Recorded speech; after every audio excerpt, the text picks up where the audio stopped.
Live from the world's capital markets, here are the latest financial headlines brought to you by News Factory. Hello and welcome to Friday's Daily Financial Report. The dollar-yen pair made a minor downwards correction in the last session, dropping 0.1%. The Williams indicator is giving a positive signal. The Bitcoin-dollar pair rose 0.4% in the last session. The Williams indicator is giving a positive signal.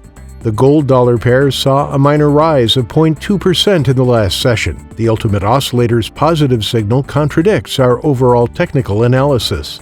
The oil-dollar pair rose 2% in the last session, after gaining as much as 2.5% during the session. The ROC's positive signal is in line with the overall technical analysis. And now let's hear what our chief analyst picked up for us today.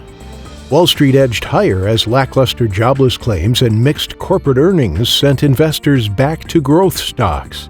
Despite J.P. Morgan CEO Jamie Dimon's outspoken distaste for cryptocurrencies, the bank is now allowing clients access to crypto products. The Canadian dollar edged lower against its U.S. counterpart, giving back some of its recent gain as dovish guidance from the European Central Bank helped boost the greenback. Those were today's major economic events, and now moving on to world financial headlines.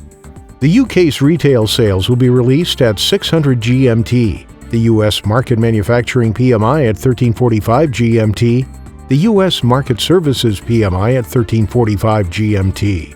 The UK's Market Services PMI will be released at 8:30 GMT, the French Market Manufacturing PMI at 7:15 GMT, Japan's CFTC JPY-NC net positions at 19:30 GMT. We hope that you've enjoyed Friday's market outlook.